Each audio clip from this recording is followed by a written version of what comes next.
Hello, and welcome to Film Bite. I'm Carl Markwalter, and I'm here for another episode of Film Bite Dishes. Today is the first installment in a segment I'm calling Suggested Viewings.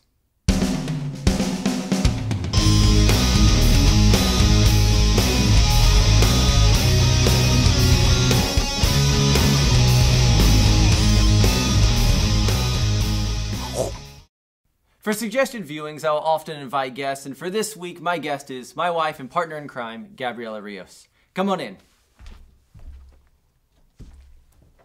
Thank you for having me. For suggested viewings, each episode will have a specific topic that we talk to. We will give our top 5 films in relation to that topic. Today's topic is top 5 films from our childhood. The only rule is that we can't repeat any films from a single director. Would you like to go first, or do you want me to go first? I can go first. All right. Go for it. Hit us with your first film of your childhood. My first childhood film is Aladdin, Disney's Aladdin. And one of the things that really stuck to me, I guess from the film, is the music. I think that Aladdin, of all of the Disney movies, has some of the most memorable music. I don't know, it just, like, you could sing along, and there's something so dynamic about the characters and the music together. I also really liked, or something that stuck with me about the film was, I guess that it centers on brown people, which I am. And that's not necessarily something that you always see in films in general, in particular in the 90s when I was growing up. And so I remember seeing like all your classics, Cinderella and Sleeping Beauty and Snow White, but that was the very first time that I had seen a brown person in a cartoon, and that really stuck with me. So Aladdin is definitely my first pick for my childhood films. Good choice. I remember watching that on VHS over and over again too. The first one that came to my mind with this question was Fern Gully, and I'm not even sure what it was about the film, except that I remember like my mom bringing it home from Blockbuster one day, and me and my brothers just falling in love with Fern Gully, and I remember Robin Williams' character, Batty, in there so well, and just laughing all the time with my brothers when we were, like 6 years old, running around and quoting Batty and Robin Williams and singing Land of a Thousand Dances or whatever that song was from the film. And then also, as I got older, reflecting back on like, wow, that was like the first like majorly environmentalist film that I remember watching, and I didn't even like realize. I just really enjoyed the story,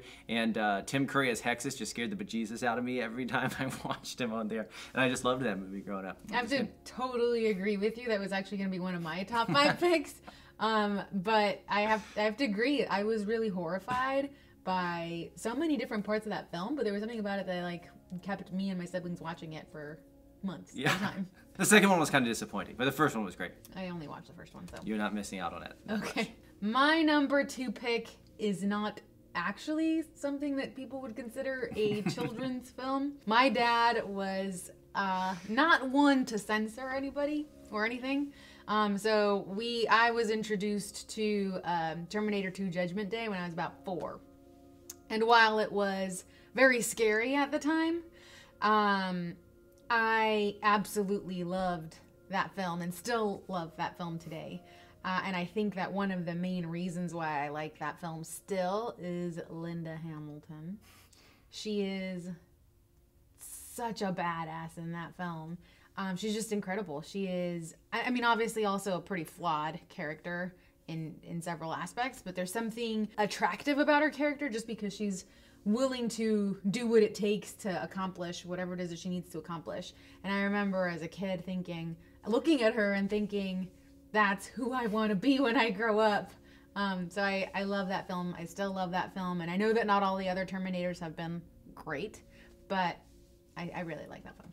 And then I'll pick one too that's not necessarily like your traditional kids viewing, and I'm not really sure what possessed my mother to show us this film as well. Not because it had things to censor, but because it's just like not a movie that like 5-year-olds tend to demand. But John Ford's Stagecoach was regular viewing for me and my brothers from the time we were about like 4 or 5 years old.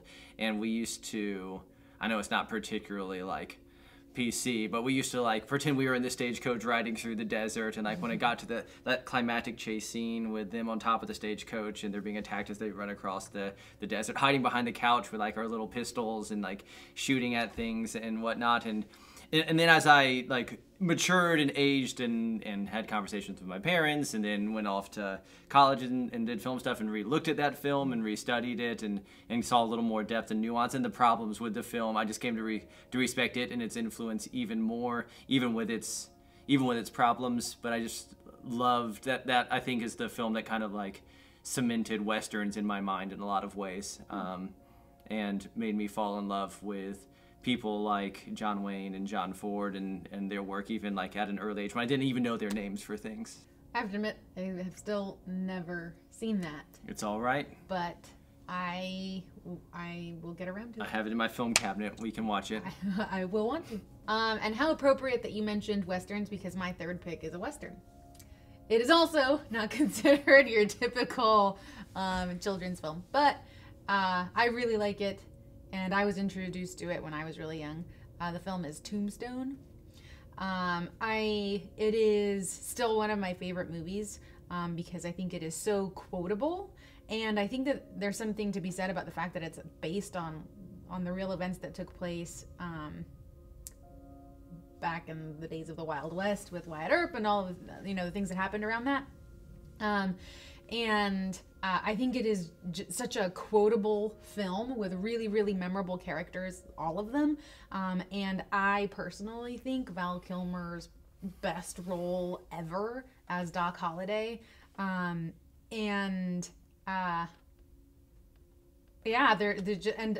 moments of the film that are also just really beautiful because the costuming is done really, really well. I don't know, these iconic like gun scene or gun battles and it's a beautiful film that's so quotable and really interesting and likable characters and bad guys that are really bad and that you hate.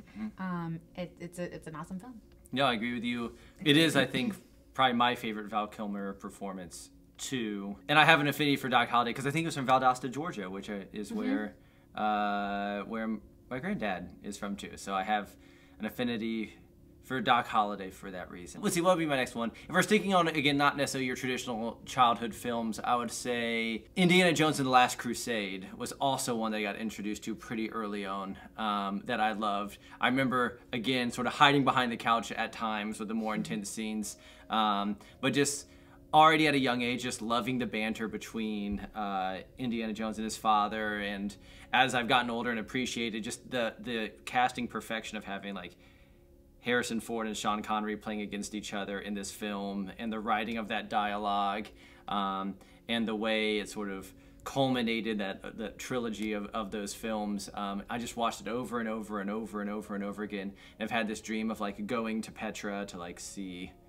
the buildings where they that they used for the set and all this stuff like that, and just loving that movie just so much and just finding it both incredibly thrilling and engaging, and then laugh out loud funny at times, and then horrifying when you're like a 5-year-old and you're like watching this guy like turn from Nazi to like skeleton, just like fall apart and stuff like that. But it was good. I love that movie. My next pick is a more traditional children's film, An American Tail.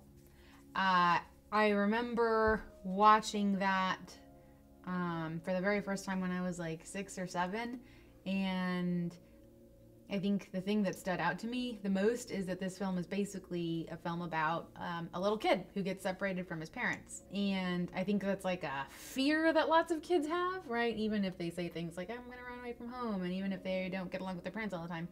But it's like a fear to be separated from your parents, ultimately get reunited again. And I think that there are parts of the film, I guess, that center to me around like themes of like fear and family, that even as a child I could understand, and I really felt it when I watched that film.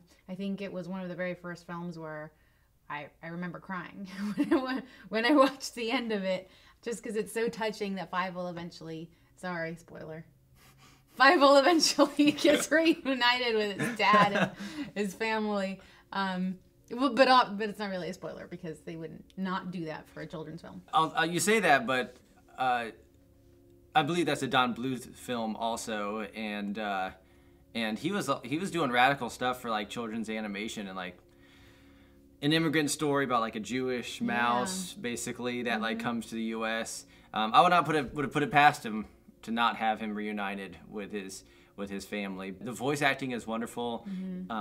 Dom DeLuise, I believe, is in there. Like, he's in a lot of Don Bluth movies. And that's actually one that the follow-up is really good, too. Yeah. The second film is also... An American Tail, Fievel Goes West. Is also wonderful. Speaking of Westerns. I'll stick with animated film also. Another one that sticks in my mind that I loved growing up was The Pagemaster, which is often... I feel like people often forget about The Pagemaster. Yeah. And it had, I think, Macaulay Culkin in it. Yep, it sure did. Was Christopher Lloyd in there too? Who's the guy who plays librarian? Or is it librarian? It's his Wait, no. Oh my gosh. I think... We gotta rewatch this movie then. Yeah. We'll have to look it up, Yeah. and I'll post about that in the video who it actually ends up being. But I remember watching that movie because it felt so creative and imaginative, and as a child, like seeing Macaulay Culkin get like into this book and this idea of like being lost in literature and books, and I like grew up just reading so many books, and like him being lost in stories and storytelling, and we're in a movie and it's stories, and we see horror, fantasy, adventure.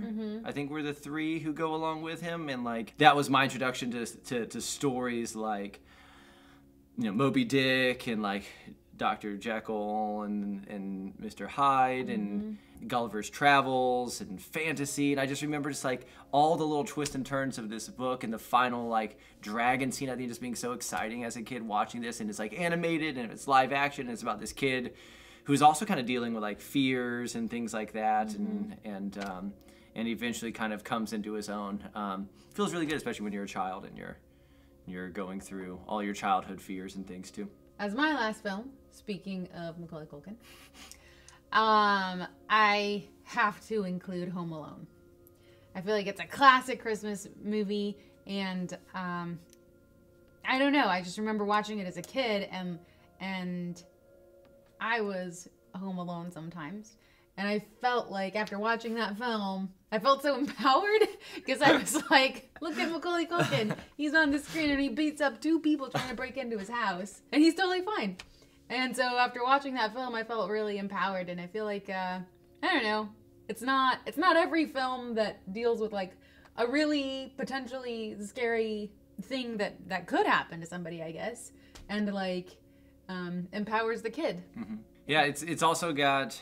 So it's directed by Chris Columbus, who would go on to do some of the Harry Potter series, and John Williams score music to it. It's actually really beautiful and wonderful. Is. And it is kind of just the right combination of things. And actors, Joe Pesci in there's great. Yeah.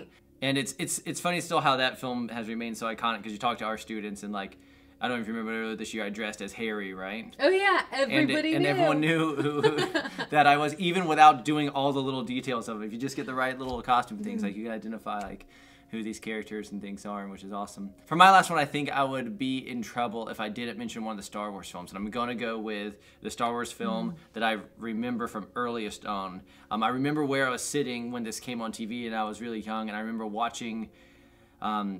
missed part of the beginning of it, but watching Return of the Jedi on TV at a friend's house.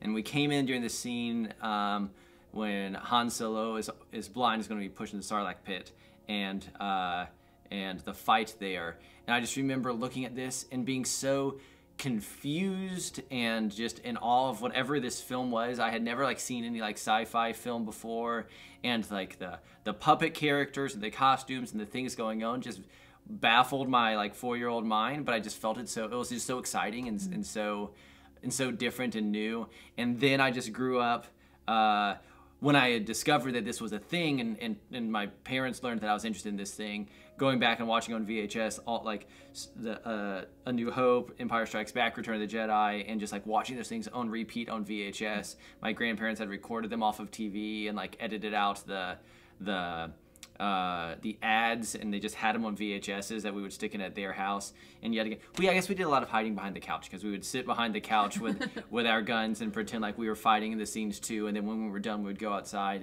and run around the house and pretend we were Jedi and on speeder bikes and all this stuff. And it was just such an integral part of my childhood and development, which is why there's a lot of Star Wars posters and things behind me and around, which is good. Well, thanks for joining us for the first suggested viewings. We hope if you haven't seen any of those films that you go out and find them. I think that even the children's films that we mentioned are good for adults to watch too. I think we often think that when we get older, the things that we learn from children's films aren't important or are childish in some way. But as you get older, you're also more able to pick up on some of the subtleties in stories that you couldn't when you were a kid, because you were a kid. And I think the messages that we get when we're a child from movies are the messages we often still need as adults too. Mm-hmm. So thanks for joining us. I'm Kyle Markwalter. I'm Gabriela. And we hope to see you again next time on Film by Dishes Suggested Viewings.